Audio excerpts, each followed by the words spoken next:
अस्सलाम वालेकुम बच्चों। आज हम शुरू करने जा रहे हैं हमारा चौथा one shot lecture, chapter number 4 cell cycle, हमारी क्लास 9 बायोलॉजी का।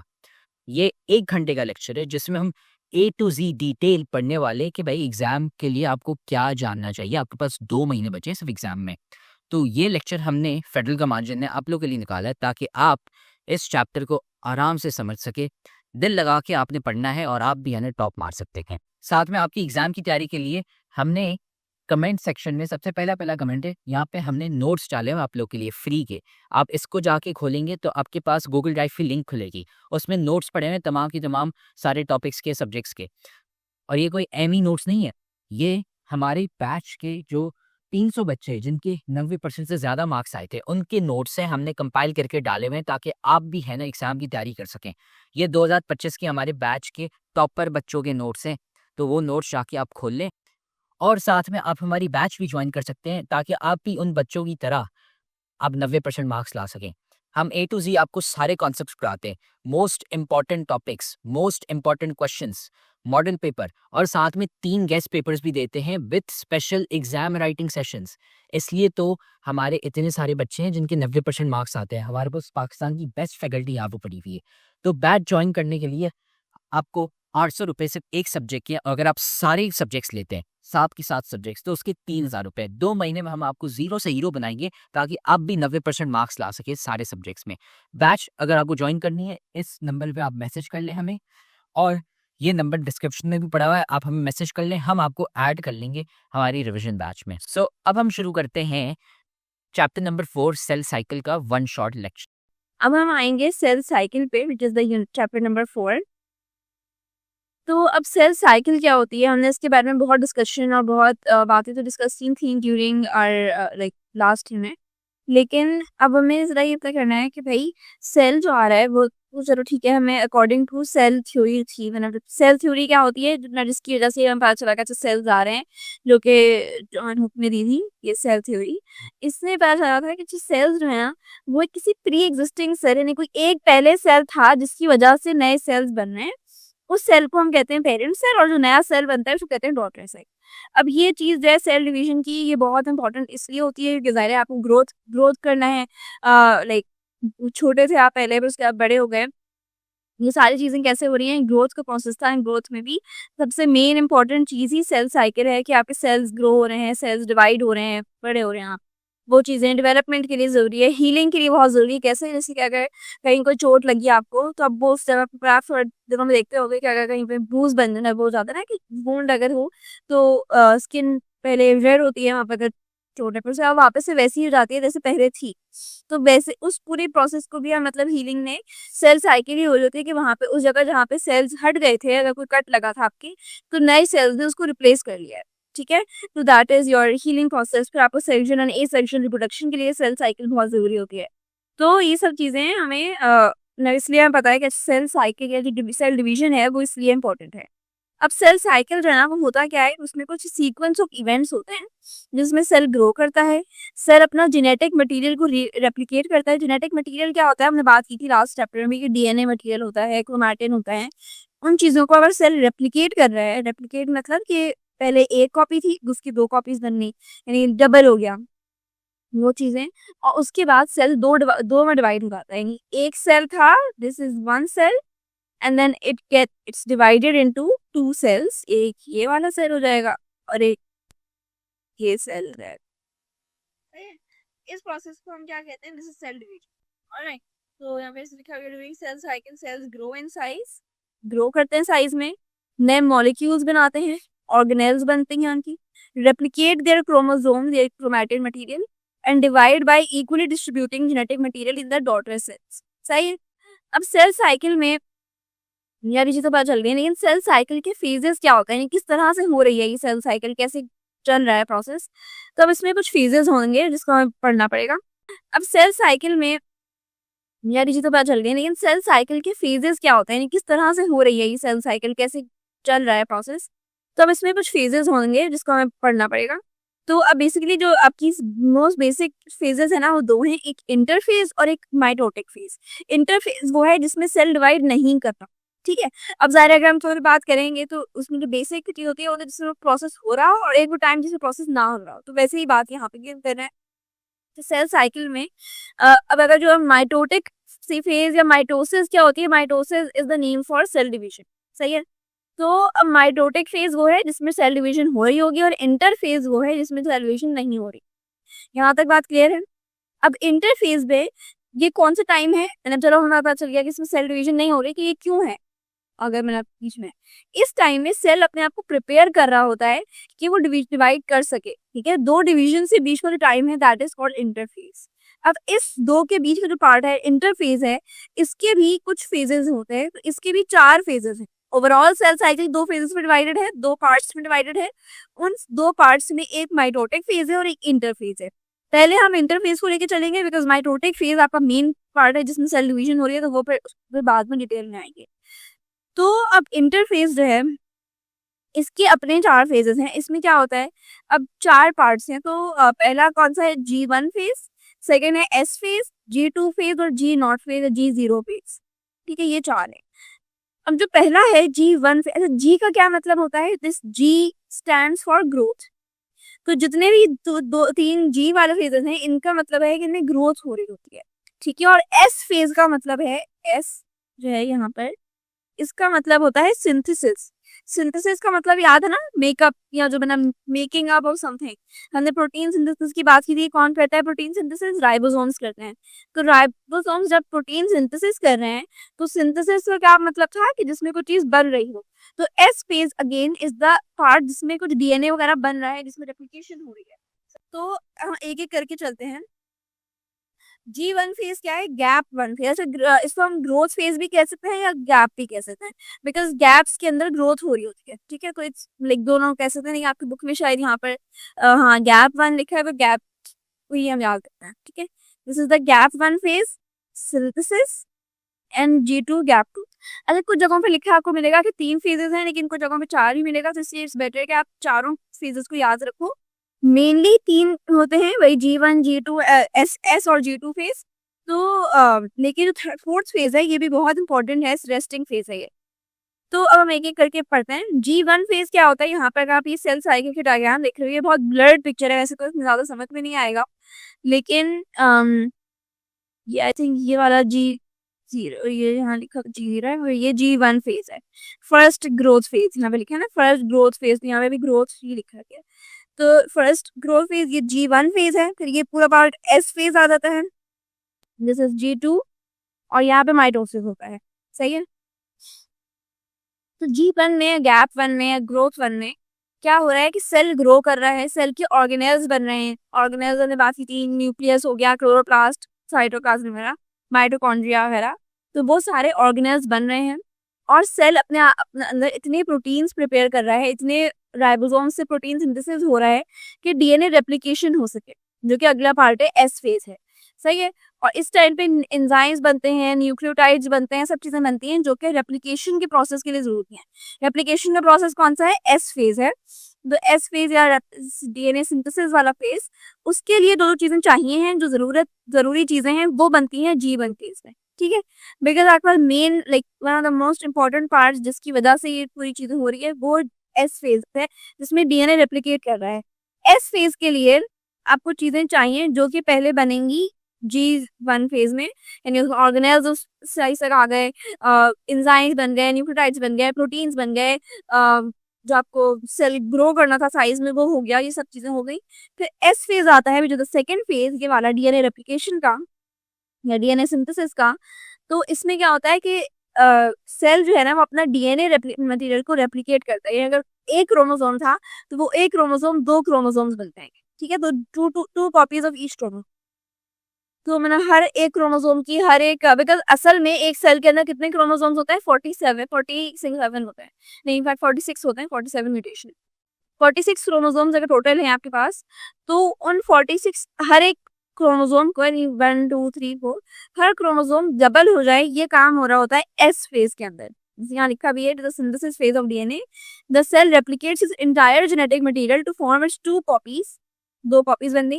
This is why each chromosome has 2 chromatids during cell division. आपने क्रोमोसोम की शक्ल देखी है कभी, क्रोमोसोम इस तरह का होता है, अगर आप बहुत ही बेसिक्स बनाओ, एक्स की शक्ल का होता है। ये असल में एक्स शेप का नहीं होता। अगर आप एक क्रोमोसोम देखो ना, मतलब जिसमें क्रोमैटिड होता है, it is suppose to be like इस तरह का एक क्रोमैटिड। वो इसी डीएनए सिंथेसिस की वजह से ये दो बनकर के इस तरह का बनता है, ठीक है। तो ये चीजें आपके पास हो रही होती हैं एस फेज के अंदर, मटेरियल रेप्लिकेट हो रहा है। This chromatids are attached with one centromere. ये जो जिस बीच में जिस पार्ट पर अटैच होता है ना दोनों क्रोमोसोम्स आपस में, इस पार्ट को हम कहते हैं सेंट्रोमेयर। ये यहाँ पर लिखा हुआ भी है सेंट्रोमेयर, ठीक है। And are called sister chromatids. ये दोनों क्रोमैटिड्स आपस में, ये वन एंड ये टू, ये दोनों आपस में होंगी सिस्टर क्रोमैटिड्स। क्या कहते हैं? Sister chromatids. ये नाम बहुत जरूरी है, ये मियोसिस में आपको बहुत काम आए, सही है। तो यहाँ तक I hope this is clear. फिर सेकंड थर्ड फेज आता है G2 फेज, जिसमें second gap phase, second growth phase. इसमें क्या होता है? इसमें सेल अपने आप को माइटोसिस के लिए प्रिपेयर कर रहा है। पहले G1 फेज में किसके लिए प्रिपेयर किया था? एस फेज के लिए, रेप्लिकेट करने के लिए प्रिपेयर किया था। अब अपने आप को प्रिपेयर करेगा डिवाइड करने के लिए। तो इसमें ऐसे प्रोटीन्स बनेंगे जो कि आपको स्पिंडल फाइबर्स के लिए जरूरी है। ज्यादा माइटोकॉन्ड्रिया बनेगा ताकि ज्यादा एनर्जी यूज हो सके। इस तरह की चीजें सारी होती हैं। सिर्फ more mitochondria accumulating energy for cell cycle. फिर G0 फेज, G0 फेज जो है हमारे पास, इसमें क्या होता है कि सेल जो है वो अपना मतलब सेल साइकिल से सेल एग्जिट कर जाता है और वो G0 फेज में आ जाता है। और G0 फेज में सेल डिवाइड करना चाहिए। Some cells, for example neurons, once mature never divide again. Neurons आपको याद है सेल स्पेशलाइजेशन में पढ़ा था कि ब्रेन सेल्स होते हैं वो कभी डिवाइड नहीं करते, तो वो हमेशा ऐसे ही मतलब वो एक फॉर्म में जब मेच्योर हो गए तो वैसे ही रहते हैं। They remain in G0 forever. G0 क्या है? रेस्टिंग फेज है, कि इसके बाद सेल डिवाइड करना स्टॉप करता है। इसमें अब क्रॉस हो गया, अभी हमें नॉर्मल फंक्शंस करने, डिवाइड नहीं करता। अभी भी बहुत सारे आपकी बॉडी में सेल्स ऐसे होंगे जो डिवाइड नहीं करने के फेज में, डिवाइड जब कर रहे होते हैं तो पता नहीं चलता था, लेकिन वो एक अलग पार्ट होता है। अभी जब नहीं डिवाइड कर रहे हैं उसको कहते हैं G0 फेज या G0 फेज, ठीक है। Many epithelial cells divide continuously, they never enter in G0 phase. बहुत सारे आपके स्किन के सेल्स होते हैं ना, वो हर वक्त डिवाइड कर रहे होते हैं, क्योंकि आपकी स्किन कभी भी डेड सेल्स उसमें से हट रहे होते हैं, बहुत सारी चीजें होती हैं, तो उसको हर वक्त डिवाइड होना जरूरी होता है। इसलिए वो कभी भी सेल उसका G0 फेज में जाता ही नहीं है, वो रेस्ट करता ही नहीं है सेल, ठीक है। यहाँ तक क्लियर है? G2 फेज में क्या होता है कि सेल अपने आप को माइटोटिक फेज के लिए, यानी जो इसमें सेल डिवीजन हो रही है ना, जो माइटोटिक फेज, अगर नाम कंफ्यूजिंग लग रहा है तो इट्स फाइन, आप उसको कंफ्यूज नहीं होएगा। माइटोटिक फेज का मतलब होता है बस सेल डिवीजन वाला फेज। तो सेल अभी, अच्छा हम दोबारा से इसको एक बार करते हैं। G1 फेज में क्या हो रहा था कि सेल अपने आप को किस चीज के लिए प्रिपेयर कर रहा था? सेल साइज में बड़ा हो रहा है, ऑर्गेनेल्स बन रहे हैं, प्रोटीन्स बन रहे हैं, सब चीजें हो रही हैं। किसके लिए प्रिपेयर हो रहा है? रेप्लिकेशन के लिए। देखिए कि डीएनए रेप्लिकेट होकर सारे क्रोमोसोम्स दो दो हो जाए, यहाँ डिवाइड हो सके। फिर आता है G2 फेज, जिसमें सेल अपने आप को प्रिपेयर करता है कि वो डिवाइड हो सके। अब डिवाइड होने के लिए, ये डिवीजन का पार्ट हम पूरा अभी आगे पढ़ेंगे, आपको परेशान होने की जरूरत नहीं है। माइटोसिस का पूरा प्रोसेस आएगा अभी, जिसमें ये सारे इसके 4 फेजेस होते हैं, पीनाट, वो हम पढ़ेंगे। उसके लिए आपको बहुत सारे एनर्जी चाहिए ना। सेल डिवाइड हो रहा है, एक में से दो बन रहे हैं, तो अब उसमें एनर्जी चाहिए किस चीज को तोड़ने के लिए, तो ये डिवाइड होने के लिए। उसके लिए जितनी आपको माइटोकॉन्ड्रिया चाहिए होंगे, बिकॉज याद है हमने पहले क्या पढ़ा था? माइटोकॉन्ड्रिया क्या है? Power house of the cell है, कि पावर हाउस यानी हर किसी चीज को एनर्जी जब चाहिए होती है तो माइटोकॉन्ड्रिया एनर्जी प्रोवाइड करता है in the form of ATP.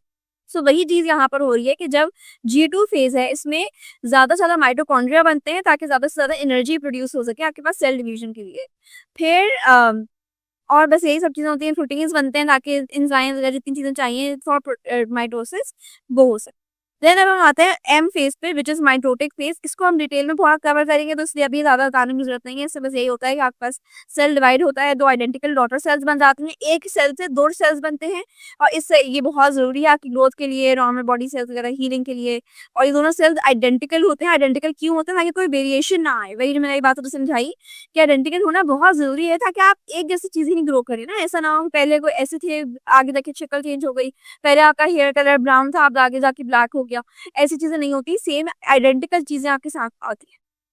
This is all in mitotic phase. अभी हम इसको पूरा डिटेल में आगे कवर करेंगे इन माइटोसिस वाला पूरा यूनिट। सो अभी स्पिंडल अपैरेटस पे पढ़ लेते हैं, बिकॉज ये चीज बहुत जरूरी है बिफोर वी स्टडी माइटोसिस।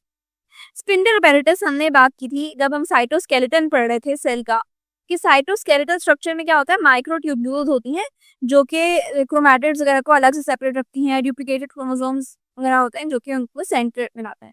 अब हम यहाँ से पहले पढ़ते हैं बुक में क्या लिखा है और फिर उसके बाद इसका मैं आपको स्ट्रक्चर समझाती हूँ। Cytoskeleton of the eukaryotic cell forms spindle apparatus. अच्छा, ये सिर्फ यूकैरियोटिक सेल्स में होता है।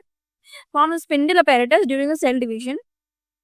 Major component of the cytoskeleton are microtubules. Microtubules याद है ना, हमने पढ़ा था कि 9 ट्यूब्यूल्स होती हैं, हॉलो ट्यूब्स होती हैं जो स्ट्रक्चर प्रोवाइड करती है सेल पर।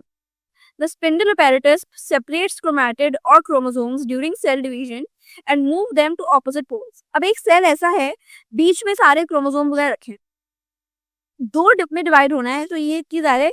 अब ऐसा तो नहीं हो सकता कि अगर सेल आपका ऐसा है और ये मतलब इस तरह के दो क्रोमोसोम है, एक ऐसा है एक ऐसा है, तो एक यहाँ पे मतलब बस आधा, यहाँ ये दोनों इधर एक साइड पे चले गए, दूसरी साइड पे खाली हो, या एक साइड पे आधा आया दूसरी साइड पे 1.5 चले गए, ऐसा नहीं हो सकता। दोनों को डिवाइड करने के लिए ऑपोजिट एंड से, यानी एक ये वाला एंड से यहाँ से एक बनता है और दूसरा इस एंड से माइक्रोट्यूब्यूल्स स्पिंडल अपैरेटस बनाते हैं जो कि इन क्रोमोसोम्स को अपनी तरफ खींचते हैं ताकि इक्वल पार्ट्स अलग अलग हों और इक्वल पार्ट्स दो सेल्स में डिवाइड होकर निकलें। Is this clear? इस तरह से स्पिंडल अपैरेटस क्या कहते हैं, सेपरेट्स क्रोमैटिड और chromosome during cell division and move them to opposite poles. Please mic mute रख लें, इसका भी है। In this way, hereditary material of the parent cell is equally distributed into the daughter cell. Equal चीजें इधर आधी इधर जाए आधी उधर जाए। जिस किसी का भी माइक ओपन है प्लीज माइक म्यूट कर दें। लास्ट टाइम कह रही हूँ 9th क्लास से म्यूट कर। A pair of centrioles is situated near the nucleus of animal cell. They duplicate and another pair is formed. Both pairs migrate to opposite poles. They also give rise to spindle. क्या हुआ? अब pair of centrioles क्या है? Centrioles ये हमने microtubules के साथ पढ़ा था कि स्ट्रक्चर होता है जो माइक्रोट्यूब्यूल से बना होता है।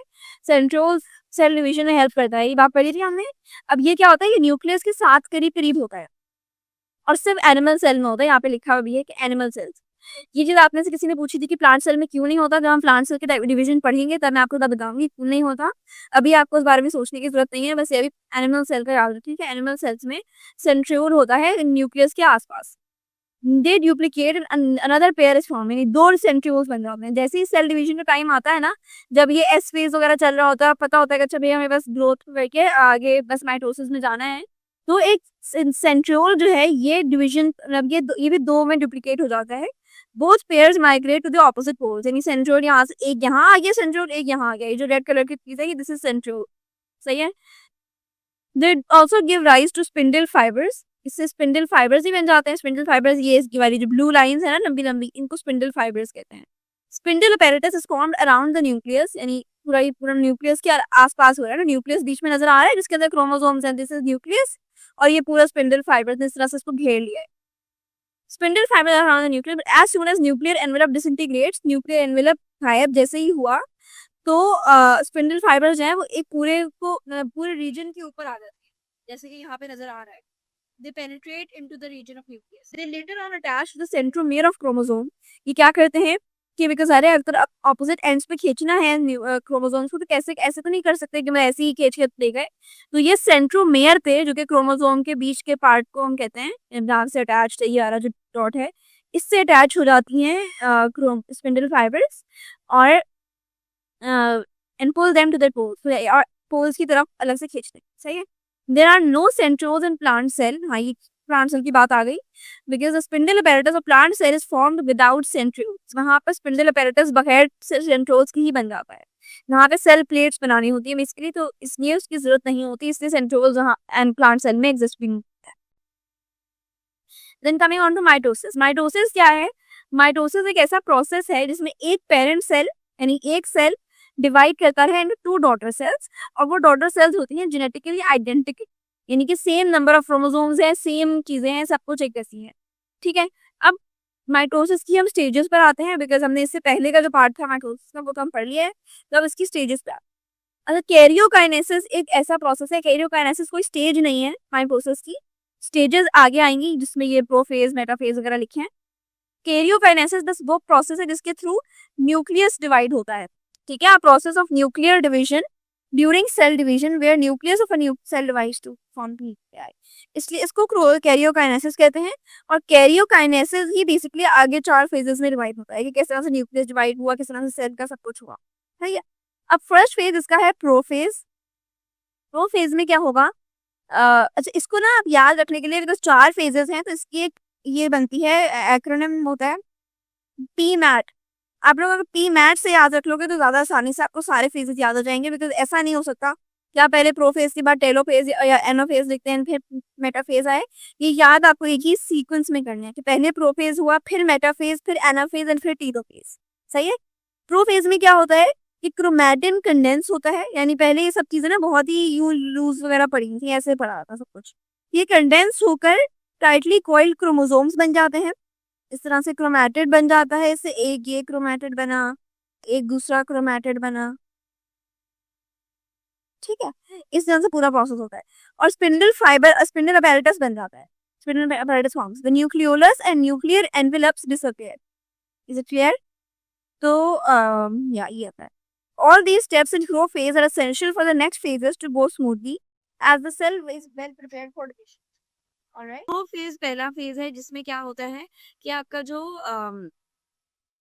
बेसिकली क्रोमैटिन है ना, अच्छा प्रोफेज के भी 2 पार्ट्स हैं, अर्ली प्रोफेज और लेट प्रोफेज, मगर इसमें आई थिंक हमें इन्होंने इस तरह से बताया, हम सिर्फ प्रोफेज के तौर पे हमने पढ़ा है, तो आप उसको यहीं तक आ। तो ड्यूरिंग इंटरफेज, यानी इंटरफेज का था जिसमें सेल प्रिपेयर कर रहा है डिवाइड होने के लिए, heredity material is found in the form of very thin threads called chromatin. अब वो इतनी थिन होती हैं तो अब सेल को डुप्लीकेट करने के लिए ज्यादा कुछ सब्सटेंस चाहिए, कुछ मटेरियल चाहिए, तो उस टाइम पर जब डुप्लीकेट करना होता है तो सेल थोड़ा कॉइल हो जाता है, या मतलब उसको क्रोमैटिन फाइबर्स बन जाते हैं, ठीक है। ये यहाँ लिखा है cell is going to divide all of its chromatin fibres duplicate during S phase of interphase.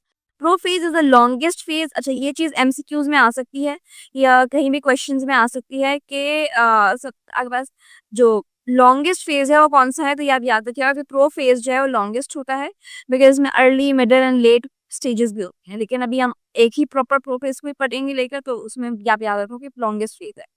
At the start of prophase chromatin fibres coil up. Coil up का मतलब क्या होता है कि साथ लाइक करीब करीब आ जाते हैं, अगर जैसे लाइक यूं धागे, ये अगर ऐसे सारे धागे पड़े हैं या तो ये क्या करेंगे, ये इस तरह से कॉइल अप होकर यूं यूं आ जाएंगे, जैसे हम कहते हैं ना कि धागे धागे बहुत सारा ना गुच्छा बन जाना, वो चीज हो जाती है। Is that clear? ठीक। So and condense into chromosomes, condense यानी कि थोड़े थिक हो जाते हैं और वो क्रोमोसोम्स की शेप में आ जाते हैं। क्रोमोसोम्स की शेप मैंने लास्ट टाइम में ड्रॉ करके डिटेल में बताई थी, अभी मैं आपको बस जिक्र पे आ गया कि क्रोमोसोम्स किस तरह के थे। वो थोड़े से मतलब वही जो एक टिपिकल शेप होती है क्रोमोसोम की, जो एक्स लगा होता है वैसी, तो उस फॉर्म में आ जाते हैं क्रोमोसोम्स की फॉर्म में। कब? प्रोफेज की स्टार्ट में, at the start of prophase chromatin fibres coil up, यानी कि धागे का पूरा गुच्छा बन जाता है और कंडेंस हो जाते हैं in the form of chromosomes due to duplication. Duplication से क्या होता है, all chromosome consist of 2 chromatids, वरना एक क्रोमैटिड होती, अब 2 क्रोमैटिड्स हो चुकी हैं, क्यों? इस एस फेज की वजह से, सही है। The chromatids of each chromosome are attached to each other at centromere. ये बात भी हमने लास्ट क्लास में कर ली थी कि सेंट्रोमेयर उसका सेंटर पार्ट होता है जिससे 2 क्रोमैटिड्स जुड़े हुए हैं। Nucleolus disappears as its DNA is packed into chromosomes. Nucleolus disappears. ये जो चीजें मैं आपको हाईलाइट कर रही हूँ ना, ये जो अंडरलाइन कर रही हूँ, ये याद रखिएगा, ये अपने पास नहीं नोट डाउन कर लें, ये बहुत इंपॉर्टेंट पॉइंट्स हैं। अगर आपके पास माइटोसिस की समरी लिखने को आई है, कुछ इस तरह का लिखने को आया, तो यही स्टेप्स आपने लिखने हैं, यही मेन चीजें आपने लिखी है। तो क्या होता है, सबसे पहले जो है लॉन्गर फेज है, लेकिन स्टार्ट में क्या होता है कि क्रोमैटिन फाइबर्स कॉइल अप हो जाएंगे, कंडेंस हो जाएंगे into the form of chromosomes, centromeres पे अटैच हो जाएंगे दोनों क्रोमैटिड्स, न्यूक्लियोलस डिसअपियर हो जाएगा as DNA is packed into chromosomes, क्योंकि न्यूक्लियोलस का फायदा ही नहीं है, सारा डीएनए मटेरियल सब कुछ क्रोमोसोम की फॉर्म में आ चुका है। At the end of prophase nuclear membrane splits into vesicles which disperse in the cytoplasm। membrane split हो जाती है, ये एक थर्ड बहुत इंपॉर्टेंट पार्ट है कि क्या होता है। सबसे पहली चीज क्या हुई, क्रोमैटिन कॉइल अप हुए, सेकंड पॉइंट न्यूक्लियोलस डिसअपियर होता है, आखिर में न्यूक्लियस मेम्ब्रेन डिसअपियर हो जाती है, ये न्यूक्लियर मेम्ब्रेन स्प्लिट कर जाती है, मतलब वो हट जाती है, और स्पिंडल अपैरेटस इज फॉर्म्ड। ठीक है, ये 4 चीजें हो रही होती हैं प्रोफेज में, ये आपको याद रखना बहुत जरूरी है। ये मैं यहाँ पे इसके रखे हुए भी पॉइंट्स बना देते हैं 1 2 3 एंड 4। सही है, ये चीजें 4 प्रोफेज में हो रही होती है। Is this clear everyone? अच्छा अभी देखो यहाँ पे डायग्राम है ना, इसे बहुत अच्छे से समझ। ये डुप्लीकेटेड क्रोमैटिन, ये पूरा क्रोमैटिन पड़ा हुआ है इस तरह से, मतलब बहुत ही धागों की फॉर्म में ना, इस तरह के बहुत सारे पड़े हुए हैं। एंड अच्छा अभी अगर मैं धागा कह रही हूँ उसको बहुत लिटरली मत लेइएगा students, I am just saying it कि लाइक ये बिकॉज आपको इमेजिन करवाने के लिए ये किस तरह होते हैं, नॉट लाइक ये एक्चुअली कुछ इस तरह से पूरा कॉइल फुल पड़ो। आई एम सेइंग अगर ये इस तरह से बहुत सारी चीजें हैं, मतलब यूं यूं यूं यूं है, तो इसको मैं सबसे क्लोजेस्ट एग्जाम्पल अगर दे सकती हूँ तो दैट इज ऑफ थ्रेड्स, कि थ्रेड लाइक स्ट्रक्चर्स होते हैं। और फिर उसके बाद जैसे ही वो स्टार्ट होता है तो वो इस फॉर्म में आ जाते हैं कि अलग अलग से धागे रखे हुए हैं या अलग अलग से क्रोमैटिड्स और क्रोमोसोम्स यूं साइड में आ जाते हैं, जो प्रोफेज में ये काम होता है। ठीक है, ये होता है अर्ली माइटोटिक स्पिंडल्स बन गए। फिर मेटाफेज आता है। मेटाफेज में क्या हो रहा है वो हम पढ़ते हैं। Chromosomes are aligned at the equator of spindles. Equator of spindles क्या है? अच्छा हम देखते हैं ये दोनों प्रोडक्ट्स जो हैं, ये दोनों डायग्राम्स ये प्रोफेज की ही है, ये वाली भी, ये और ये दोनों प्रोफेज है, क्योंकि पहले क्या हुआ है, लाइन अप हुए एंड देन वो क्रोमोसोम्स बन गए। ये दोनों चीजें इस तरह से हो रही हैं। मेटाफेज में क्या होता है ये, अच्छा इक्वेटर क्या होती है? आपने कभी अर्थ की इक्वेटर का बात सुनी है अगर, कि जो वर्ड में इक्वेटर होता है, तो equator is the middle point ना, यूं एक इस तरह का एक स्ट्रेट पॉइंट होता है जहां पर सारी मतलब ग्रेविटी होती है, और वो यूं अगर अर्थ है तो this middle point is the equator. तो वैसे ही सेल में इक्वेटर क्या होता है, मिडिल प्लेन आकर एक मिडिल पॉइंट आ जाए जहाँ पे सारी सबसे लाइन अप हो जाए। वैसे ही मेटाफेज में सारे क्रोमोसोम्स जो हैं, जो क्रोमोसोम्स बन चुके हैं प्रोफेज में, वो अलाइन कर जाते हैं, वो एक ही लाइन में आके खड़े हो जाते हैं। ऐसा लग रहा है ना, इस डायग्राम को आप देखेंगे ऐसा लग रहा है सब लाइन में खड़े बिठाए हुए हैं सारे क्रोमोसोम्स को। तो ये काम हो रहा होता है मेटाफेज में, कि वो इक्वेटर पर, इक्वेटर क्या है, middle part of the cell, उसमें आ जाते हैं और स्पिंडल फाइबर से अटैच हो जाते हैं।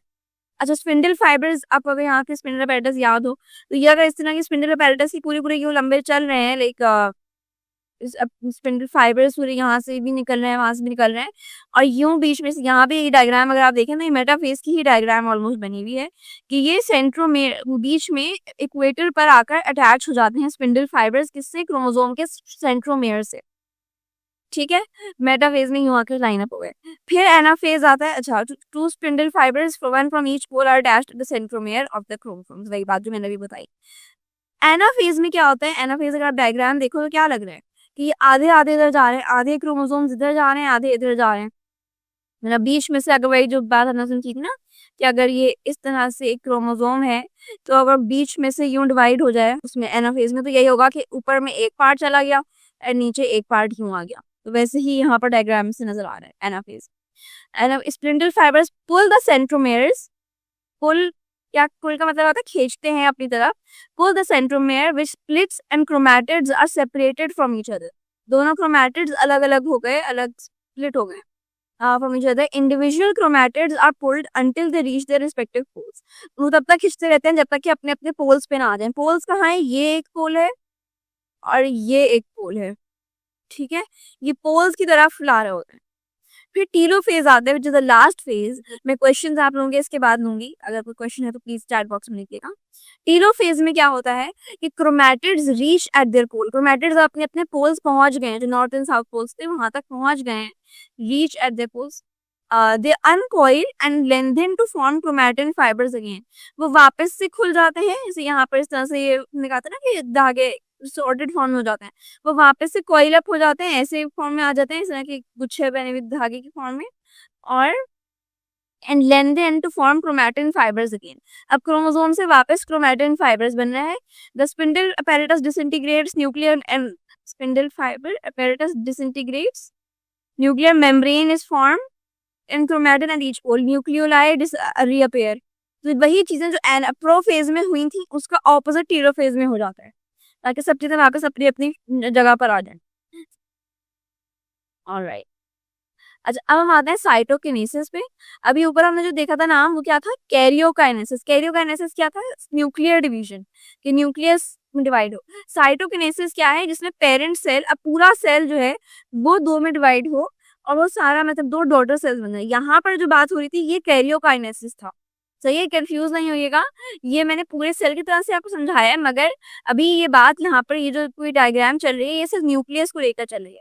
अगर ये पूरा सेल इस तरह से डिवाइड होगा, देखो ये क्या है, अभी अगर हाँ इसी को ही लेकर चलें, यही डायग्राम अगर फॉर एग्जांपल यहाँ पर आ गई है, तो ये वाले न्यूक्लियस दो यहाँ पर हैं, अलग अलग न्यूक्लियस बन गए। अब उनके आसपास पूरा सेल के ऑर्गेनेल्स वगैरह भी सब हैं। उनके बाद जब वो डिवाइड होकर दो प्रॉपर अलग सेल्स बनेंगे, तो वो उस चीज को हम कहते हैं साइटोकाइनेसिस। ठीक है, कि सेल पूरे दो डिवाइड हो रहे हैं। Alright, the division of cytoplasm which results in the formation of two daughter cells. This means cytoplasm भी डिवाइड होके दो में अलग अलग डिवाइड हो जाता है। मतलब दो अलग सेल्स बन गए, तो ऐसा नहीं है कि सारा साइटोप्लाज्म एक ही सेल के पास रह जाएगा, एक ही या एक में नहीं आएगा। वो पूरा ये एक न्यूक्लियस दो डिवाइड हो चुके हैं, तो आपस के साइट के जितने साइटोप्लाज्म है, एंडोप्लाज्म, रेटिकुलम वगैरह, वो सभी डिवाइड होकर अलग अलग पार्ट्स में चले जाए। तो इज साइटोप्लाज्म की डिवीजन जिसमें दो डॉटर सेल्स बनती हैं। It starts with telophase is in progress. हाँ, जब ये टेलोफेज अपनी प्रोग्रेस में होता है तब ये होता है, इसलिए मैंने आपको इसके आगे एरो बनाकर ये दिखाया।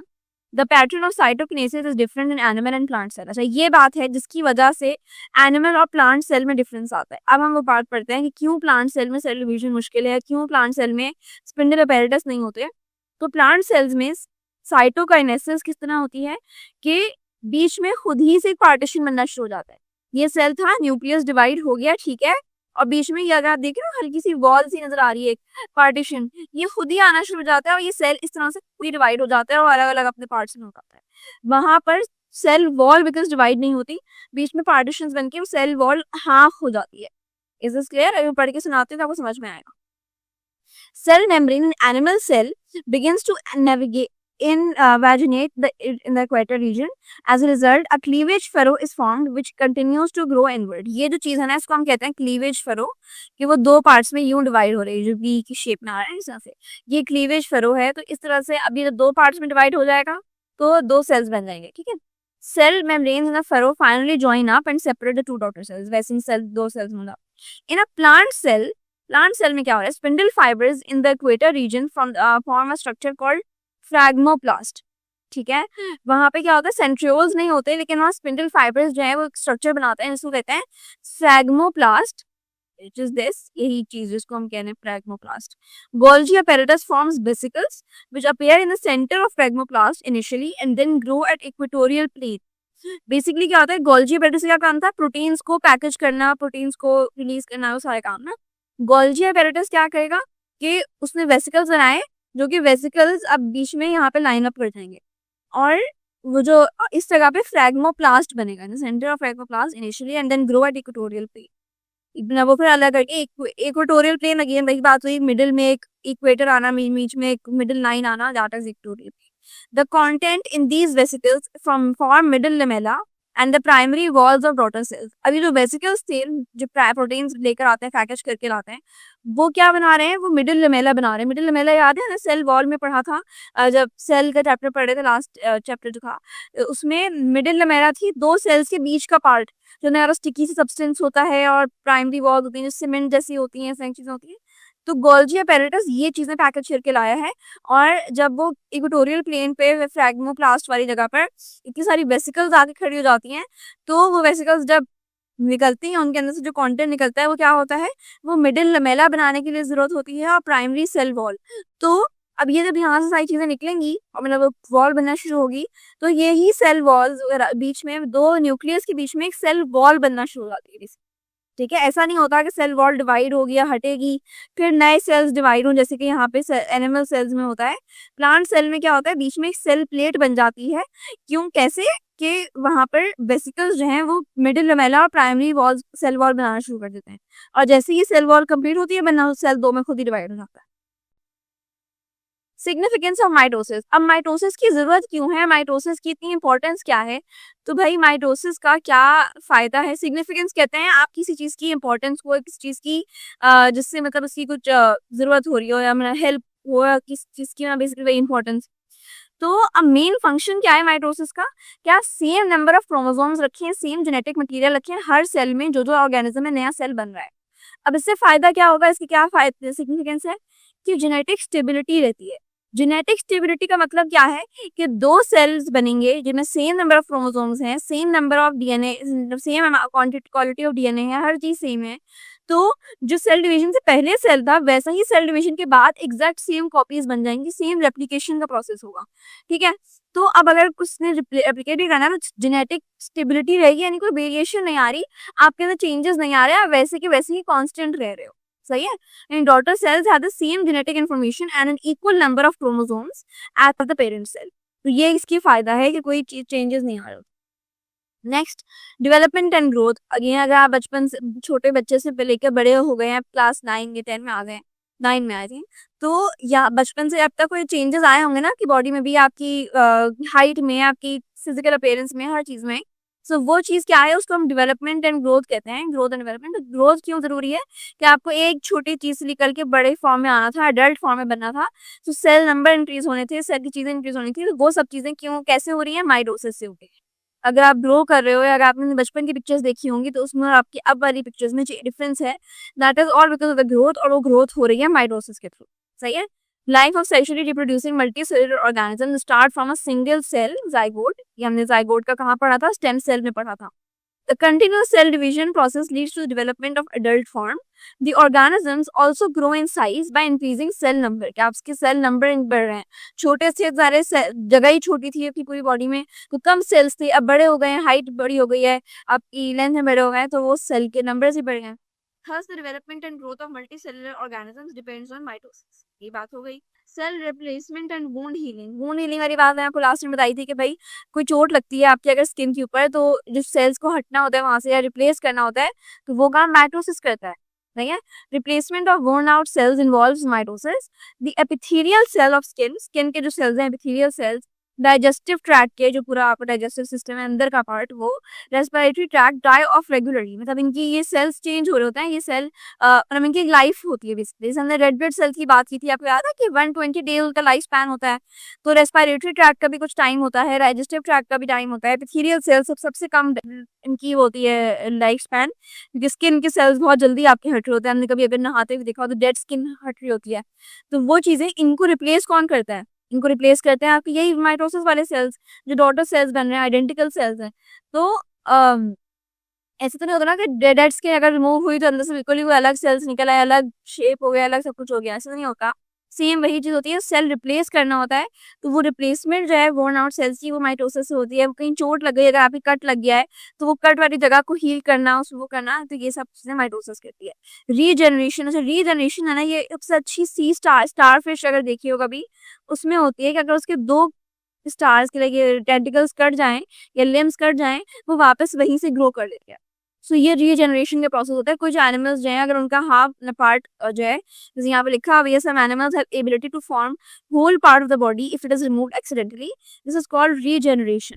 अच्छा ये चीज ना, आई डोंट नो आप लोगों ने कभी देखा है नहीं, बट छिपकली अगर कभी मारो और वो लाइक हाफ में कट जाए, तो वो बाकी के उसके हाफ की टेल वगैरह दोबारा से ग्रो कर जाती है कभी कभार।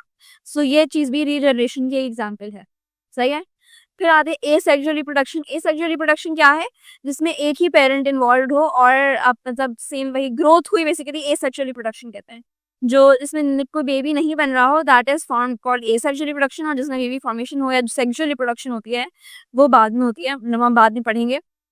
That is called sexual reproduction, और उसमें 2 पेरेंट्स इन्वॉल्व होते हैं और उसमें वेरिएशन आ होती है सबसे। एसेक्सुअल रिप्रोडक्शन क्या है, mitosis is the basis of asexual reproduction.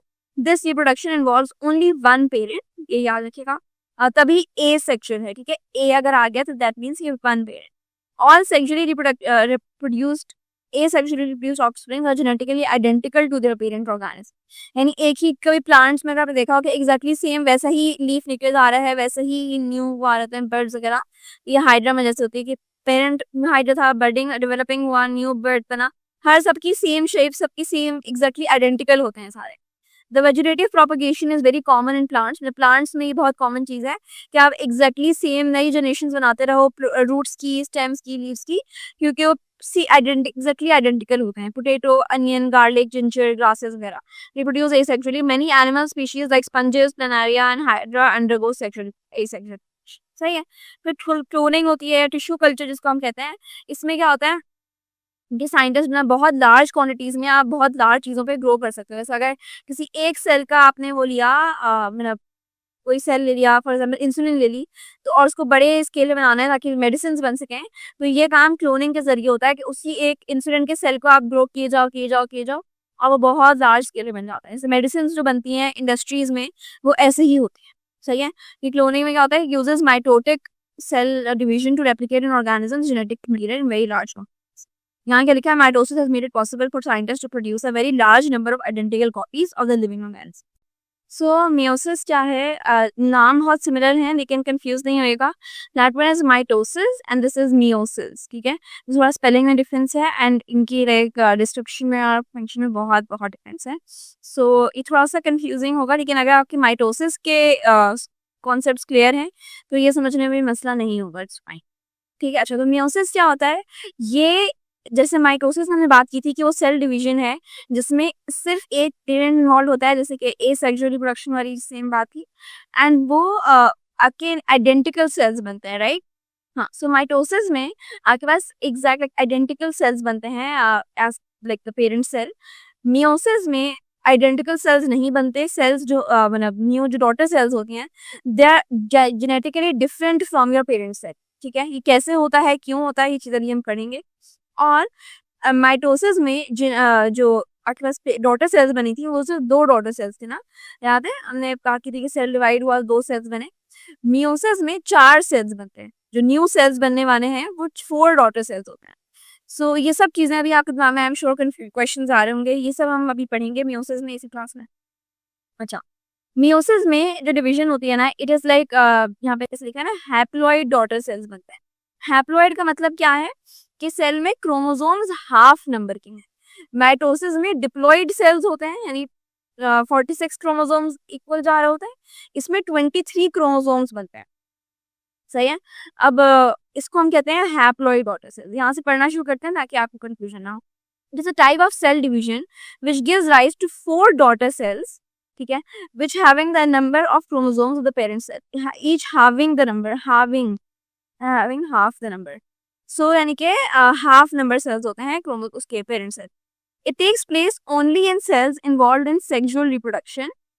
Such parent cells are usually diploid, यानी कि डिप्लॉयड मतलब जिनमें 46 क्रोमोसोम्स हों, विच by this production reduction division क्या होती है? उसमें रिडक्शन क्या होता है? रिड्यूस करना, किसी चीज़ को कम कर देना और कम करके डिवाइड करना। तो रिडक्शन डिवीजन किसको कहते हैं? कहते हैं कि पहले नंबर ऑफ क्रोमोसोम्स आपने कम किया और फिर सेल्स डिवाइड हुए, ठीक है?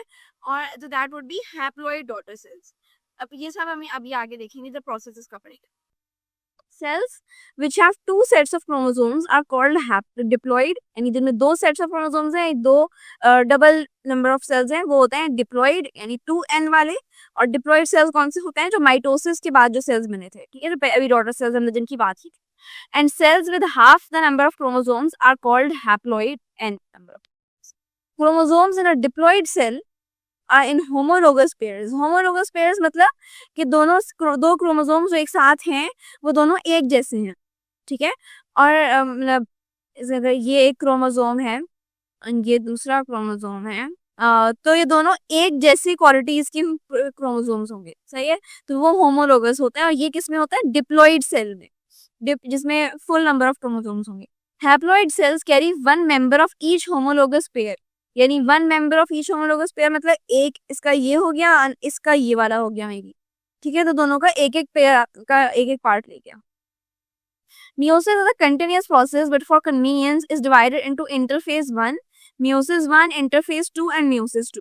यानी कि बेसिकली होता तो ये सब कुछ एक साथ ही है, लंबा उसमें चल रहा होता है, मगर अपनी आसानी के लिए और पढ़ने में लाइक थोड़ा समझने की आसानी के लिए इसको 2 उसमें डिवाइड कर दिया गया है कि एक इंटरफेस 1 मतलब प्रॉपर मियोसिस 1 होती है और एक मियोसिस 2 होता है जिसमें इंटरफेस 2 भी होता है, ठीक है?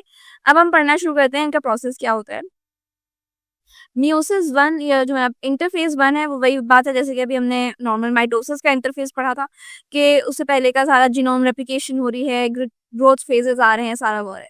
तो उसमें कोई इंटरफेस 1 में कोई डिफरेंस नहीं है, इसलिए हम उस पर डिटेल में नहीं जाएंगे। अब मियोसिस 1 में देखते हैं क्योंकि ये डिफरेंट है।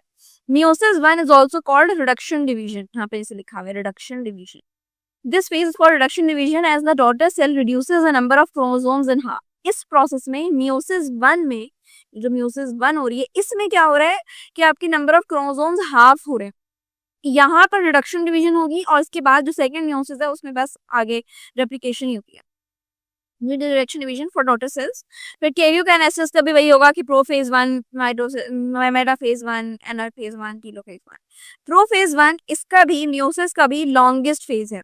माइटोसिस में हमने बात की थी ना कि वो प्रोफेज 1 जो प्रोफेज होता है वो लॉन्गेस्ट फेज होता है, तो यहाँ पे भी prophase is the longest phase. Chromosomes begin to appear as thicker fibers due to coiling of chromatin। ये याद है या सब कुछ अभी हमने पढ़ा है, सब ऐसे ही होगा कि क्रोमोसोम्स थिकर फाइबर्स बन जाएंगे, क्रोमैटिन जो एक धागी फॉर्म होती है उससे निकल के क्रोमैटिड क्रोमोसोम्स की फॉर्म में आ जाएंगे, कॉइलिंग हो जाएगी। Homologous chromosomes line up point two point against each other and form pairs. ये होमोलोगस क्रोमोसोम्स है, ये होमोलोगस नहीं है। देख रहे हो ना, ये एक पिंक है एक ब्लू है, अगर दोनों पिंक होते या दोनों ब्लू होते तो वो क्या होते हैं, होमोलोगस क्रोमोसोम्स। तो ये कह रहे हैं कि प्रोफेज 1 में क्या होता है कि homologous chromosomes line up point two point against each other and form pairs. यानी होमोलोगस क्रोमोसोम्स एक इस तरह की, दिस इज वन, एंड एक ही इस तरह का, ये दोनों साथ साथ जुड़ के खड़े हो जाएंगे और पेयर्स बना के खड़े हो जाएंगे। Centromeres are in the same position, यानी एक ही लाइन में सेंट्रोमियर्स आ रहे हैं, जैसे यहाँ पर हो रहा है ना वैसे, are in the same position. This pairing process of homologous chromosomes is called synapsis. Synapsis क्या होता है, जिसमें होमोलोगस क्रोमोसोम्स के ना पेयर्स एक साथ पेयर्स बन जाते हैं, इट इज कॉल्ड साइनेप्सिस। ठीक है, each pair is called a bivalent. अच्छा, दोनों जो पेयर्स बनते हैं, जो होमोलोगस क्रोमोसोम्स के पेयर बनेंगे, यानी इन दोनों के पेयर को, इस पेयर को हम कहेंगे क्या, बाइवेलेंट। बाइवेलेंट की ये स्पेलिंग है BIVALENT, बाइवेलेंट। तो क्या हो रहा है यहाँ पे भी पढ़ लेते हैं, chromosomes become more visible as a chromatin condenses. ये उसमें भी हुआ था, homologous chromosomes pair up aligning point to form माइटोमिनेंस। अच्छा, होमोलोगस क्रोमोसोम्स क्यों है, या मतलब क्या इनकी फिक्र में वो ये है कि दोनों में सेम क्वालिटीज हो उस क्रोमोसोम में। यानी फॉर एग्जांपल अगर ये वाला क्रोमोसोम आपके हेयर कलर पे है तो ये वाला क्रोमोसोम भी हेयर कलर का ही होगा। एंड अभी मैं इसके बारे में आगे बताऊंगी आपको कि ये होमोलोगस क्रोमोसोम्स को पेयर अप होने की क्यों जरूरत है, ये भी आगे पता चलेगा, तो डोंट वरी। फिर यहाँ पे क्या होता है, बहुत नया और बहुत ही इंपॉर्टेंट प्रोसेस एक होता है जिसको हम कहते हैं क्रॉसिंग ओवर। क्रॉसिंग ओवर के बगैर ना म्यूसिस का कोई फायदा ही नहीं है। म्यूसिस में सबसे इंपॉर्टेंट स्टेप ही क्रॉसिंग ओवर वाला है। अब देखो, बाइवेलेंट्स बन गए, सारे साथ साथ खड़े हो गए, क्रॉसिंग ओवर होती है, यानी non sister chromatids of homologous chromosomes join each other at some points along their length. यानी दो, फॉर एग्जांपल ये क्रोमोसोम्स हैं, इनके दो के पेयर्स ने, एक ने इस तरह से जिस पे लाइक जहाँ पर ये जिस तरह से यहाँ पे वो बनेगा इनका, जहाँ पे दोनों अटैच हो रहे होंगे, जहाँ पे दोनों की मिल रहे हैं, दोनों के sister chromatid non sister chromatids, उस पॉइंट को कहते हैं कायस्मा या कायस्मेटा। सही है, such points are called chiasmata. Each chiasma is the site of exchange some genetic material between chromatids। अब हो क्या रहा है, इवन दो ये होमोलोगस क्रोमोसोम इसका पेयर नहीं है, मगर स्टिल बात सब नहीं सीन होती है। एक ये क्रोमोसोम है, एक ये क्रोमोसोम है, इसका इस वाले क्रोमोसोम ने, मतलब सिस्टर क्रोमैटिड्स कौन से होते, अगर ये और ये होते, यानी दोनों पिंक वाले क्रोमैटिड्स सिस्टर क्रोमैटिड्स हैं और दोनों ब्लू वाले क्रोमैटिड्स आपस में ब्लू सिस्टर क्रोमैटिड्स हैं। यानी सिस्टर क्रोमैटिड्स क्या है कि दोनों एक ही क्रोमोसोम की पार्ट है, एक ही रेप्लिकेशन से एक साथ बने हुए हैं, एक साथ जुड़े हुए हैं, तो सिस्टर क्रोमैटिड्स हो गए। सही है, अब ये दूसरा, अच्छा बेसिकली यहाँ जो मैंने कहा था ना, बाद में बताऊंगी, अभी बता देती हूँ। मेयोसिस में क्या होता है, जो मेयोसिस है इसमें हो रहे हैं दो पेरेंट्स इन्वॉल्व, तभी आपके पास मतलब हाफ नंबर हो रहे हैं और 4 डॉटर सेल्स बनेंगे, बिकॉज इसमें 2 पेरेंट्स इन्वॉल्व है। इसको हम कहते हैं सेक्सुअल रिप्रोडक्शन, यानी फादर से भी आ रही है क्रोमोसोम और मदर से भी आ रहे हैं। तो ये अगर पिंक क्रोमोसोम है, फॉर एग्जांपल ये मदर का है, और ब्लू वाला जो है वो फादर का है, तो अब फादर की और मदर की दोनों का जो क्रोमोसोम का पेयर बना है, मतलब ये जो दोनों आपके खड़े हो गए दो क्रोमोसोम्स एक साथ, इसको हम कहते हैं होमोलोगस क्रोमोसोम या होमोलोगस क्रोमोसोम। तो ये जो है, इनमें दोनों में सेम क्वालिटीज होंगी, फॉर एग्जांपल, ठीक है, कि यानी हेयर के ऊपर है, आई कलर के ऊपर है। अब वो जिस पॉइंट पे कनेक्ट किए ना दोनों सिस्टर क्रोमैटिड्स, बिकॉज ये पिंक वाले दोनों तो किसके थे, मदर के थे, और ये ब्लू वाले जो थे एक दूसरे क्रोमोसोम के थे।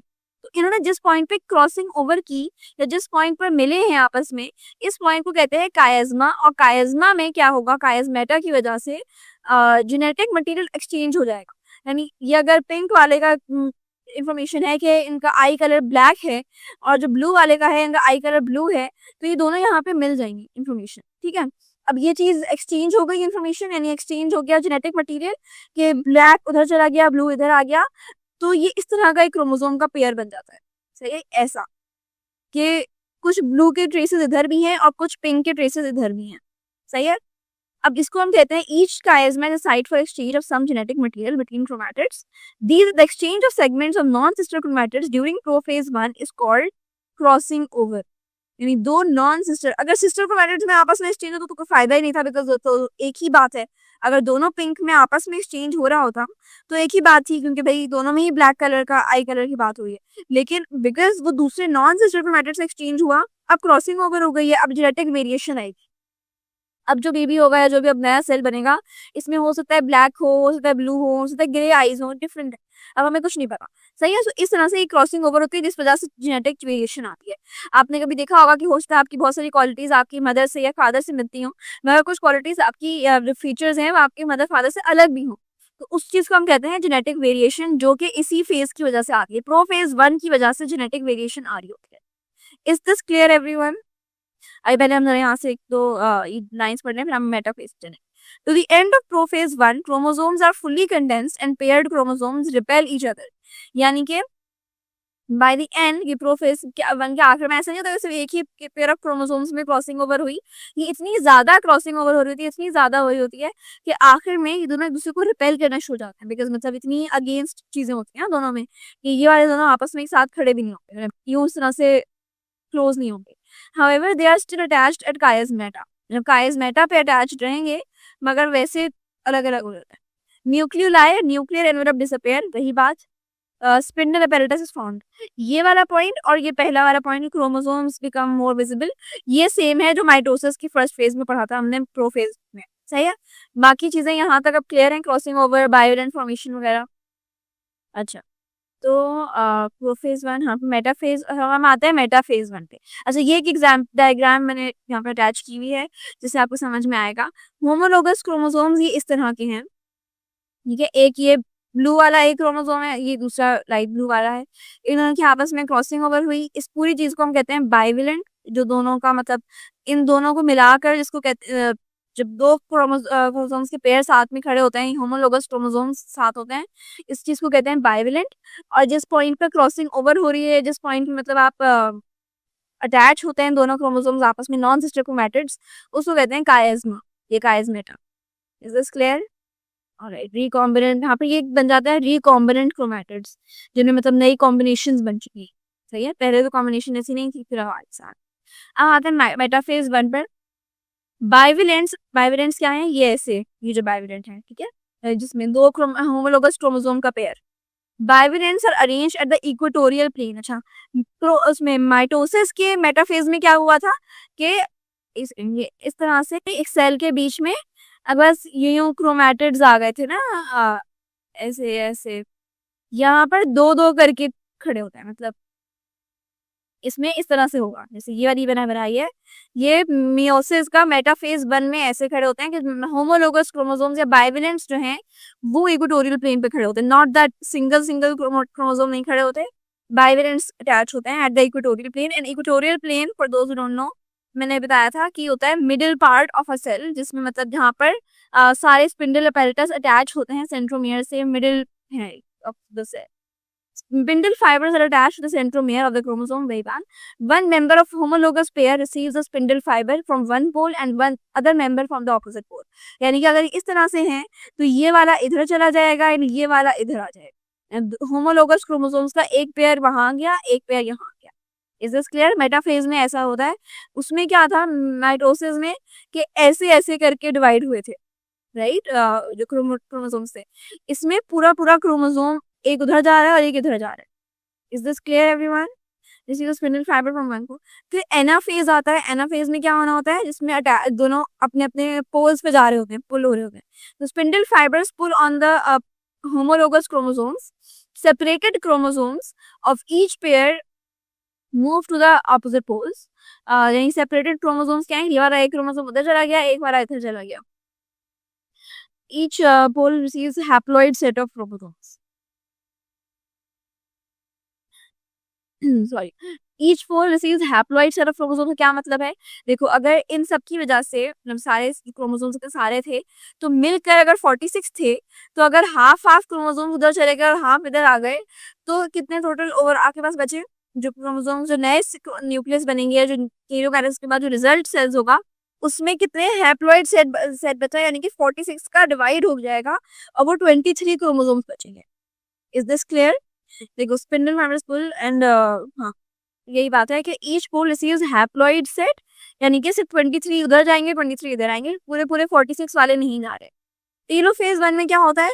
Once at their pole chromosome uncoils into chromatin, a nuclear envelope is formed at each pole around the haploid site। वही बात हुई जो कि पहले माइटोसिस की टेलोफेज में थी, कि वहीं पर न्यूक्लियर एनवेलप बन जाएगा और दो दो हैप्लॉइड सेल्स बन जाएंगे, जिनमें एक में मतलब हाफ नंबर ऑफ क्रोमोसोम्स होंगे दोनों। अब ये डायग्राम देखते हैं मियोसिस 1 की, उसके बाद मियोसिस 2 पढ़ेंगे पहले। अच्छा देखो, ये था आपके पास न्यूक्लियस, जो सेल था, न्यूक्लियोरस उसका था। ये आए टेट्राड, टेट्राड वगैरह भी आपको पढ़ने की जरूरत है, आगे पढ़ेंगे हम। साइनाप्सिस हुआ, क्रॉसिंग ओवर वगैरह हो गई। फिर आया स्पिंडल फाइबर से ये सेंट्रोमेयर पे अटैच हुए। मेटाफेज में क्या हुआ? इक्वेटोरियल प्लेन नजर आ रहा है, ये मैं डायग्राम्स को थोड़ी जूम इन करती हूँ। प्रोफेज 1 में अभी साइनाप्सिस और क्रॉसिंग ओवर वगैरह ये सब चीजें हुई हैं। मेटा फेज में क्या हो रहा है? दोनों मिडिल में अटैच हो गए सारे। एना फेज में हाफ हाफ क्रोमोसोम उधर चले गए, हाफ इधर चले गए। टीलो फेज में क्या होता है? दो दो नए बन गए। अगर टोटल 4 थे हर सेल में, तो यहाँ पे 2 2 आ जाएंगे। सही है। एंड फिर उसके 2 हैप्लॉइड सेल्स बन गए, यानी हाफ नंबर ऑफ क्रोमोसोम सारे सेल्स बने। अब जो जहां पर साइटोकिनेसिस 1 एंड हुआ है, वहीं से अगला प्रोफेज 2 स्टार्ट होगा। सही है, बिकॉज दोनों फेज में कहा था ना कंटिन्यूअस प्रोसेस होता है, तो हम अपनी आसानी के लिए ऐसे पढ़ रहे होगा। तो साइटोकिनेसिस में वही हुआ कि results in 2 haploid cells, chromosomes consist of 2 chromatids. फिर माइटोसिस 2 में इंटरफेज 2 जो था, उसमें भी वही, कोई डीएनए रेप्लिकेशन नहीं होती। अच्छा हाँ, ये एक नई चीज है यहाँ पर मियोसिस 2 में। इंटरफेज 2 थोड़ा सा अलग है, बिकॉज इसमें डीएनए रेप्लिकेशन नहीं होती। आपके पास ऑलरेडी सेल्स आए, क्रोमोसोम्स आए हुए हैं, अब उनको बस नंबर बढ़ाना है, उनको 23 से 46 करना है, जो हैप्लॉइड्स है उसको डिप्लॉइड करना है। सही है, इसमें और कोई काम नहीं। तो this phase varies in length, but there is no further DNA replication during this phase. Meiosis 2 में वही बात होती है, सेम वही नाम है। प्रोफेज 2 में क्या होगा? क्रोमैटिन वापस से कॉइल करेगा ताकि क्रोमोसोम नजर आना शुरू हो, स्पिंडल एपेरेटस आ जाएगा, न्यूक्लियोटाइड डिसअपीयर हुआ, न्यूक्लियर एनवेलप डिसइंटीग्रेट हो गया। मेटाफेज 2 में क्या होगा? क्रोमोसोम्स लाइन अप हो जाएंगे at the equator, spindle fibres are attached to the centromere of chromosome. Like mitosis, here each chromosome is attached by a fibre from both poles. ठीक है, mitosis की तरह इसमें क्या होता है कि क्रोमोसोम अटैच होगा, नॉट द होमोलोगस क्रोमोसोम का पेयर। मेटाफेज 2 क्यों डिफरेंट है? क्योंकि इसमें वैसे ही जैसे ये चीज आपको अगर आसानी के लिए याद रखनी हो तो ये कर सकता है। Meiosis 2 is the exact same, almost the same as mitosis. जो माइटोसिस था ना, वैसा ही मियोसिस 2 होता है। तो प्रोफेज 2 में भी और कुछ नहीं हो रहा है, इसमें बस आपके सेल्स कॉइल अप हो रहे हैं, क्रोमोसोम्स कॉइल अप होते हैं, और न्यूक्लियो एनवेलप जो जाया जाता है, न्यूक्लियोलस डिसअपीयर हो जाते हैं, सब होता है। मेटाफेज में भी अगेन एक एक पूरा पूरा क्रोमोसोम लाइन अप हो रहा है एट इक्वेटर। एनाफेज में अलग अलग तरफ जा रहे हैं, और टीलोफेज में वही होता है, chromatids reach other poles and uncoil. The spindle apparatus disappeared, nuclear envelopes are formed around site chromatin at each। और साइटोकिनेसिस में अगेन वही क्लीवेज फरो वाली बात होती है, जो कि क्या है कि सेल्स के आगे पूरी साइटोप्लाज्म और सेल मेम्ब्रेन भी डिवाइड हो रहा होता है। और इसमें बात क्या होता है? Divides to form 4 haploid daughter cells. Each cell has half the chromosome number of the original parent cell and is genetically unique. ठीक है, जब हम आते हैं सिग्निफिकेंस ऑफ मियोसिस पे, कि मियोसिस क्यों इंपॉर्टेंट है। अभी हमने लास्ट क्लास में डिस्कस किया था कि माइटोसिस की इंपॉर्टेंस है, माइलोसिस की सिग्निफिकेंस। तो मियोसिस की सिग्निफिकेंस क्या है? तो जो चीजें वहां पर हमने पढ़ी थी, उसकी सिग्निफिकेंस ऑफ माइटोसिस वही यहाँ पर इसकी ऑपोजिट हो जाएगा। Because significance of meiosis is की मेंटेनेंस ऑफ क्रोमोसोम नंबर। ये इंश्योर करता है कि सेम नंबर ऑफ क्रोमोसोम्स हों, जो कि सारी जनरेशंस की तरफ जा रहे हैं। बिकॉज अगर रिडक्शन हो रही होती तो क्रोमोसोम नंबर कम होते जा रहे होते, है ना। बिकॉज अगर लाइक फर्स्ट दफा आपका डिप्लॉइड था, उसके बाद जो हैप्लॉइड हुआ, तो वो हैप्लॉइड ही मेंटेन होता रहता। तो इसको मेंटेन करने के लिए दोबारा से मियोसिस 2 होता है, ताकि सब इन क्रोमोसोम्स एक ही नंबर पे आ जाएं, और सबके पास इक्वल नंबर ऑफ क्रोमोसोम्स हो, सबके इक्वल नंबर ऑफ फीचर्स हों। सही है, तो ये एक सबसे पहली सिग्निफिकेंस है। During life cycle of sexually reproducing organism, diploid germ cells undergo meiosis to produce haploid daughter cell which act as gametes. Fusion of such haploid gametes thus maintains chromosome number specific to for each species. Humans have 46 chromosomes in their somatic cells, और जो बाकी आपके पास germ cells होते हैं जैसे egg और sperm वगैरह, उनमें 23 सेल्स होते हैं, क्रोमोसोम्स होते हैं, ठीक है। फिर जेनेटिक वेरिएशन आती है, ये चीज़ हमने उसमें नहीं पढ़ी थी। माइटोसिस में ये उसका एक नुकसान बना कि माइटोसिस की वजह से जेनेटिक वेरिएशन नहीं हो रही होती, तो मियोसिस में जेनेटिक वेरिएशन हो रही होती है, क्योंकि आपके पास नई नई चीज़ें आ रही हैं, नई फीचर्स आ रहे हैं, नई क्वालिटीज़ आ रही हैं। Variation are differences among members of same species, they are necessary for the survival of species in always changing environment. अगर एनवायरनमेंट चेंज हो रहा है तो हो सकता है कि आपके पास एक तो किसी के पास फीचर आ जाए जो कि अडेप्ट कर सकता हो बहुत सर्दी में, और किसी का एक फीचर आ रहा हो जो कि अडेप्ट नहीं कर सकता। तो जब दोनों में जेनेटिक क्रॉसिंग ओवर होगी तो मे बी वो वाली जीन से खुद है जो अडेप्ट कर सकती हो, ठीक है। तो जेनेटिक वेरिएशन बहुत ज़रूरी है। फिर फॉर्मेशन ऑफ गैमीट्स होता है कि आपके पास नए मतलब गैमीट्स होते हैं जो कि सेक्सुअल रिप्रोडक्शन कर सकते हैं, जिसकी वजह से बेबी फॉर्म होता है, तो ये सब चीज़ें बनाते हैं, ठीक है। फिर हम कंपैरिजन कर लेते हैं दोनों का, मियोसिस का और माइटोसिस का, यहाँ पर ये चैप्टर एंड हो जाएगा। तो माइटोसिस क्या है? माइटोसिस सोमैटिक सेल्स में होती है। सोमैटिक सेल्स कौन से होते हैं? जो बॉडी सेल्स हैं, स्किन सेल्स, डाइजेस्टिव सेल्स, आपकी न्यूरॉन्स वगैरह, इन सब में माइटोसिस होती है। और जर्म लाइन सेल्स जो हैं कौन से हैं? जैसे कि भाई एग सेल, स्पर्म सेल, जो कि जिनसे सेक्सुअल रिप्रोडक्शन करनी होती है, तो वो वाले मियोसिस में ये मियोसिस उनमें होती है। और माइटोसिस में एक दफ़ा डिवीजन होती है, मियोसिस में 2 दफ़ा होती है। प्रोड्यूस 2 डॉटर सेल्स, मियोसिस में 4 डॉटर सेल्स बनते हैं। Daughter cells produced are diploid, और इसमें हैप्लॉइड बनते हैं। हैप्लॉइड क्या होता है? Half number of cells. Daughter cells become part of somatic body, इसमें डॉटर सेल्स गेमीट्स ही फॉर्म करते हैं। ये जो मियोसिस से होने वाले जो सेल्स होते हैं वो पूरी बॉडी में आपको और कहीं नहीं मिलेंगे, सिर्फ गेमीट्स बनाने वाले सेल्स में ही मिलेंगे। All chromosome remain independent of each other, और होमोलोगस क्रोमोसोम्स जो है आपस में पेयर कर लेते हैं। इसमें कायस्मेटा नहीं बनता, उसमें कायस्मा बनता है। नो क्रॉसिंग ओवर, इसमें क्रॉसिंग ओवर टेक प्लेस करती है। Daughter cells are genetically identical, genetically alike, उसमें जेनेटिकली डिफरेंट होते हैं, वेरिएशन वाले सेल्स बनते हैं। In most cases daughter cells can divide again, और gametes produced by meiosis can not divide anymore. तो this is all the differences. अच्छा, इसका क्या मतलब है? माइटोसिस में जो आखिरी पॉइंट है कि इन ज़्यादातर केसेस में डॉटर सेल्स जो बने हैं, अभी आपके पास नए जो सेल्स आए हैं, ये दोबारा डिवाइड कर सकते हैं। ज़ाहिर है अगर ग्रोथ हो रही है तो वही जो सेल्स बने हैं दोबारा डिवाइड कर रहे हैं। मियोसिस वाले सेल्स दोबारा डिवाइड नहीं करते, क्योंकि वो एक सेल बन गया, बस वही अब सेल यूज होगा, दोबारा मजीद डिवीजन की जरूरत नहीं होती। तो उम्मीद है अब आपको ये पूरा टॉपिक समझ आ गया होगा एंड इससे आपकी एग्जाम की तैयारी मुकम्मल हो गई है। वापसी कमेंट सेक्शन में हमने यहाँ पे फ्री के नोट्स डाले हुए हैं टॉपर बच्चों के, तो वो नोट्स जाके आप गूगल ड्राइव की लिंक से वसूल कर लें। और अब बात आती है एंड ऑफ चैप्टर क्वेश्चंस की। ये हम यूट्यूब पे नहीं कराते। ये आप देख रहे हैं हमारे इतने बच्चों के मार्क्स क्यों आए? वो इसलिए क्योंकि आपको कॉन्सेप्ट आता है लेकिन उसका जवाब नहीं लिखना आता, इसलिए बहुत सारे बच्चों के मार्क्स नहीं आते। शॉर्ट आंसर लॉन्ग आंसर के जवाब कैसे लिखते हैं, पेपर पे लिखते कैसे, पेपर अटेम्प्ट कैसे करते हैं। इसलिए तो हमारी रिवीजन बैच आई हुई है। रिवीजन बैच में हम आपको सिखाते हैं कि जवाब कैसे लिखते हैं, पेपर कैसे अटेम्प्ट करते हैं। ये कोई नहीं सिखाता आपको पूरे पाकिस्तान में। और साथ में हम आपको 3 गेस्ट पेपर देते हैं, जिससे हमारा आधे से ज़्यादा 70% पेपर तो लग ही जाता है। तो इसलिए तो हमारे इतने सारे बच्चे हैं जिनके 90% से ज़्यादा मार्क्स आ जाते हैं।